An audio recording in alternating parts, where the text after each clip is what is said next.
नमस्कार, मी स्मितल मिलिंद चव्हाण सेलिब्रिटी प्रमोटर्समध्ये आपल्या सगळ्यांचं स्वागत करते. आज आपल्यासोबत आहेत नुकतेच जे बिग बॉसच्या घरातून अनपेक्षितपणे ज्यांची एक्झिट झाले तसे सदस्य, आपल्या सगळ्यांचे अतिशय खूप चांगले असे उत्तम कलाकार आणि असं इमोशनल माणूस ज्याचं नाव घेतल्यावर आपसुकपणे चेहऱ्यावर स्माईल येते, ते म्हणजे आपल्या सगळ्यांचे लाडके अभिनेता म्हणजे पंढरीनाथ कांबळे आणि आपल्या सगळ्यांचेच लाडके पॅडी दादा यांच्याशी आज आपण गप्पा मारणार आहोत. हॅलो दादा, कसे आहात? मी छान आहे. तुम्ही कशा आहात? येस, मस्त. खूप छान वाटते खरं तर तुमच्याशी भेटून, पण एवढ्या लवकर भेटण्याची म्हणजे अपेक्षा पण नव्हती. तर तुमचा हा प्रवास जो आम्ही बघितला आहे, तर म्हणजे जाणून घ्यायचं की बिग बॉसबद्दल तुम्हाला जेव्हा पहिल्यांदा विचारण्यात आलं तेव्हा तुमचं काय रिप्लाय होता किंवा थोडा वेळ घेतला होतात का तुम्ही? कारण आपलं एक आम्ही तुम्हाला ज्या क्षेत्रात बघत आलो आहे त्यापेक्षा कुठेतरी एक वेगळं आहे. वेगळा गेम होता. जेव्हा आमचं बोलणं झालं, फोन झाला आमचा, तेव्हा पहिले जे 4 सीझन झाले तेव्हा दरवेळेस वाटायचं की अरे आपल्याला का फोन येत नाही, आपल्याला का फोन येत नाही, आपण काय कमी काम केलं आहे का? आणि म्हटलं असो, बघूयात आपण पुढच्या सीझनमध्ये मे बी आणखीन काहीतरी सॉलिड काहीतरी वाढून ठेवलं आहे आपल्यासाठी. आणि जेव्हा ह्या सीझनला जेव्हा आमचं बोलणं झालं तेव्हा 2 मिनटं, मी जायचं आहे, मी का जायचं, मी माझं पर्सनल लाईफ का लोकांसमोर आणायचं, किंवा मी शूटिंग करताना माझं छान मेकअप नटलेला फिटलेला जे काय स्क्रिप्टेड ज्या काही गोष्टी आहेत त्या मी आत्तापर्यंत करत आलेलो आहे. मी आत्ता माझं पर्सनल लाईफ, मी कसा उठतो, कसा बुरसा दिसतो, कसा ह्या गोष्टी करतो, त्या गोष्टी करतो, ते का मी दाखवायचं? तर मी आधी जरा साशंक होतो. मग विशाखाशी कन्सल्ट केलं मी, विशाखा सुभेदारला. तर म्हटलं यार बिग बॉससाठी विचारणा झाली, काय करायचं? तर म्हटले जा, उत्तम प्लॅटफॉर्म आहे, तू काम काय करतोस हे आत्तापर्यंत महाराष्ट्राने बघितलेलं आहे, तू काय माणूस आहेस हे दाखवण्याची वेळ आत्ता आलेली आहे. मी बायकोशी आणि मुलींशी बसलो घेऊन, त्यांना म्हटलं असं असं झालं आहे, तर 100 दिवस जावं लागणार आहे, तर काय करायचं आहे? पोरींनी पहिल्या मिनिटाला सांगितलं की बाबा जा. कारण लोकांना एक वेगळा बाबा दाखवावा असं त्यांनाही वाटत होतं. आणि म्हटलं मग 100 दिवस कसं करणार? आम्ही करतो मॅनेज, तू काही टेन्शन घेऊ नको. म्हटलं भांडणार नाही ना? नाही ना, आम्ही नाही भांडणार, आईला सांभाळून घेईल ना? हो, सांभाळून घेईल. तर त्यांच्याकडनं मला तो कन्सेंट आल्याच्या नंतरच मी तो डिसिजन घेऊ शकलो. आणि नंतर स्वतःच्या मनाची तयारी करायची होती. कारण तिथे कोण लोक असणार तुम्हाला माहिती नाहीत, कोण कसं तुमच्याशी बोलेल वागेल हे तुम्हाला माहिती नाही. अशा परिस्थितीत तुम्ही स्वतः खंबीर असणं, तुम्ही काही गोष्टींवर ठाम असणं खूप गरजेचं होतं. आणि ते ठाम ठेवून जाणं स्वतःला, तो तसाचा तसा घेऊन मी तिथं गेलो. मी जसा गेलो तसाच मी तिथं राहिलो, तसाच वागलो आणि तसाच बाहेर आलो. कुठल्याही माझ्या नावाला कुठलाही काळीमा न लावता, कुणालाही मी उलटून न बोलता, सगळ्यांचा रिस्पेक्ट करून, सगळ्यांना छान बोलून मी तसा गेलो होतो, तसा वन पीस मी बाहेर आलो आहे. त्याचा मला अतिशय आनंद आहे. कारण मी जाताना कोणीतरी बरं झालं गेला असं नाही कोणाला वाटणार, अरे अरे लवकर गेला, असं ते फिलिंग असायला हवं असं मला निघताना वाटत होतं. आणि मला वाटतं तेच अख्ख्या महाराष्ट्राच्या आणि बाकीच्या कंटेस्टंटच्या पण मनात असेल. आणि आय एम व्हेरी हॅपी की मी ज्या पद्धतीनं जे ठरवून गेलो होतो ते मी साध्य केलं आणि मी ते करून मी बाहेर आलो. येस दादा, नक्कीच. कारण एवढा सगळा घरच्यांशी मिळालेला सपोर्ट आणि तुम्ही खरंच म्हणालात जसे गेलात तसे आलात, आणि ही खरीच गोष्ट आहे. 2 आठवडे आम्हाला कुठेतरी तुमचा गेम दिसला नाही.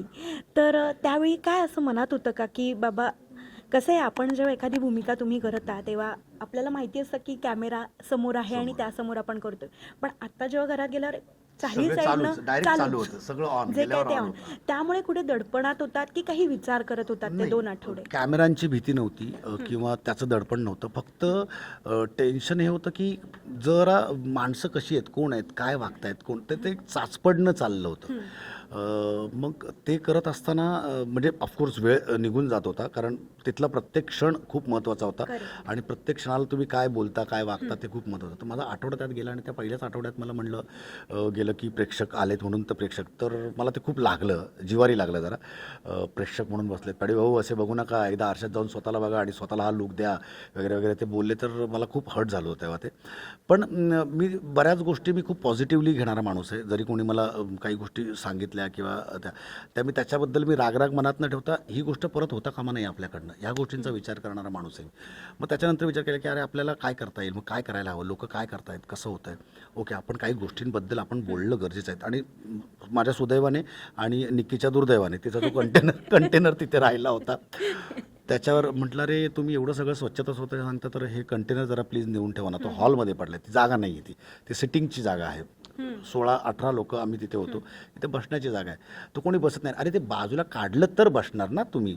मग ते सगळं झालं ऐकतं. एकदा सांगितलं, दोनदा सांगितलं, तीनदा सांगितलं, 7-8 म्हणजे 2-3 दिवस सलग सांगत होतो.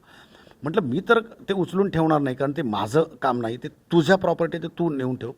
मग म्हटलं ऐकत नाही तर म्हटलं आता काहीतरी करायला पाहिजे. मग जरा वेगळी युक्ती क्लृप्ती मी ती काढली आणि मग जरा माझ्या स्टाईलने नाटकातला माणूस आहे, नाटकाचा उपयोग कधी होणार, मग ते ॲक्टिंग करत करत ॲज इफ की ते खूप जड आहे वगैरे. मग ताई तणतणल्या. मग जाऊन तिकडे अकांड तांडव. मग सगळ्यांचे कपडे काढले बाहेर त्या स्टोर याच्यातनं आमच्या ड्रॉवर्समधनं ह्या होत्या. तर मला तिच्यासारखं वागायला फार वेळ लागला नसता. मी पण तिच्या ड्रॉवरमधले कपडे काढले असते बेडमधनं आणि असं.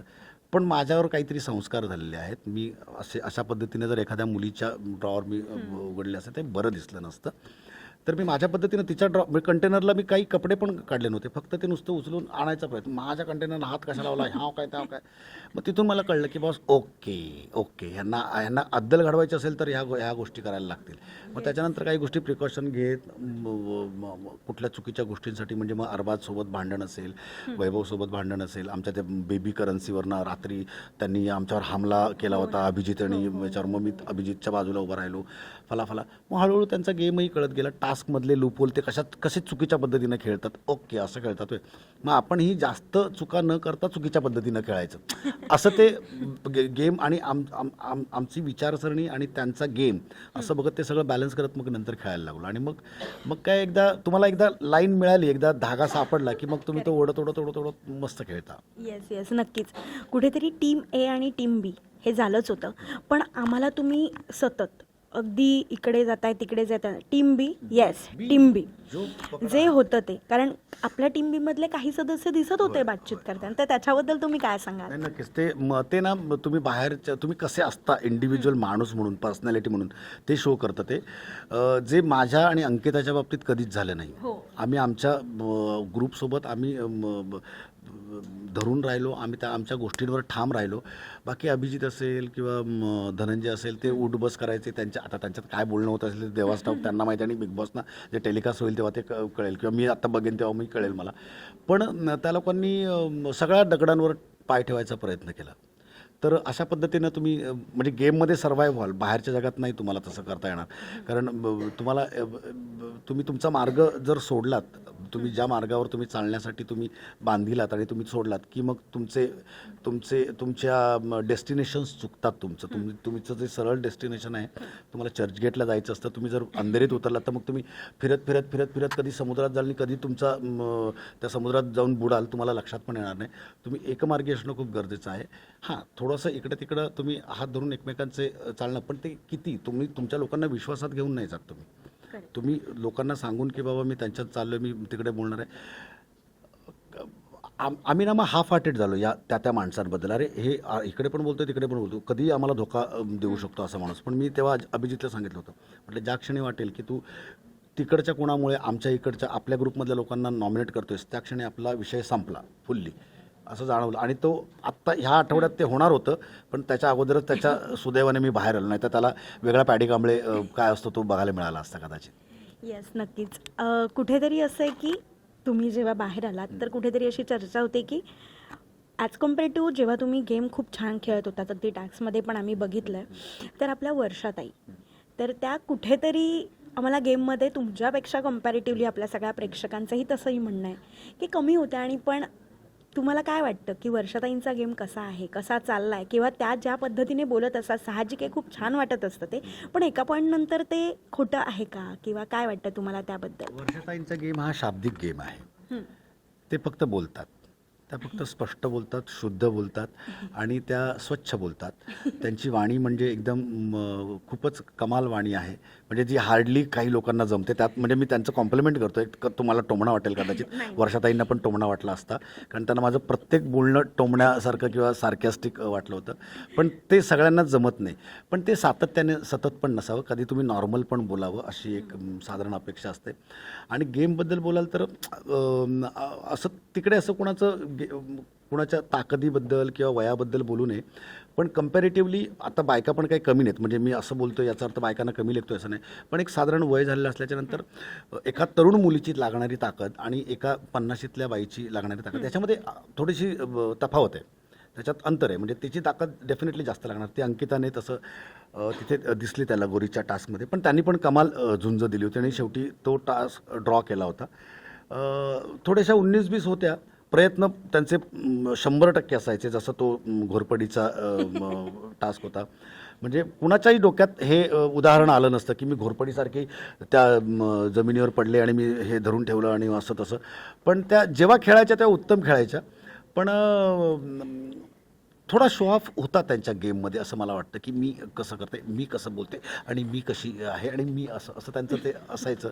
पण अगेन ते थोडंसं आम्ही गमतीत पण घेतलं, थोडंसं बऱ्याच गोष्टींकडे आम्ही दुर्लक्ष केलं की ठीक आहे, ताई आहे, ताई आहेत, आपली आपली ताई आहे, ताई आपली अशी असती तर अशीच खेळली असती, तर आपल्या ताई ताई म्हणून आम्ही ते सगळं सांभाळलं.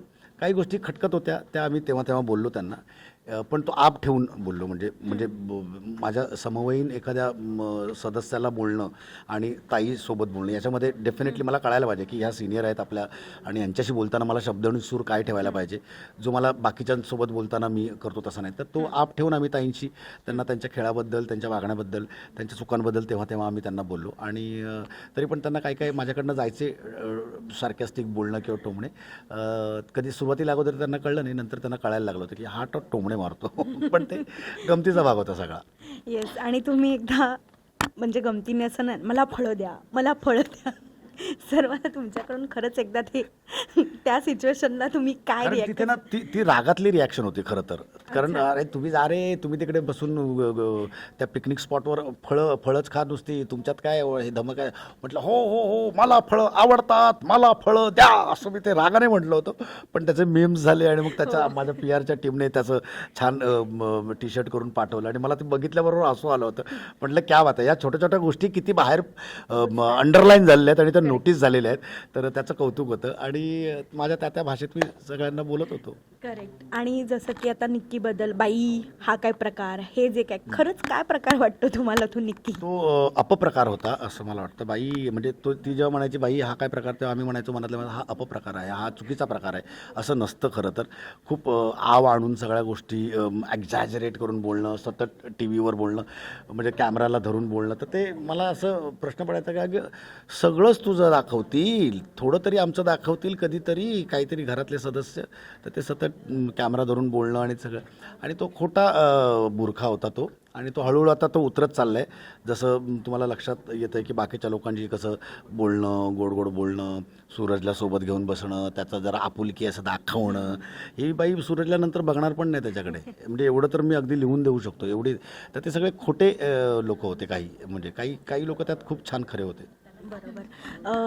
सूरज आणि तुमचं रिलेशन आम्ही खूप छान पद्धतीने बघितलं आणि अगदी जाताना देखील तुम्ही त्याचं खूप छान पद्धतीने आम्हाला बोललात. तर नक्कीच असं म्हणजे थोडक्यात तुमच्या म्हणजे त्याच्याविषयी तुमचं जे मत आहे त्याबद्दल ऐकायला आवडेल की सूरजबद्दल तुम्हाला काय सांगायचं? कारण काय आहे, खूप कमी लोकांशी असा कनेक्ट होतो. माझा सरसकट मी उठलो आणि कोणाशी मी जाऊन अशा गप्पा मारतो असं होत नाही.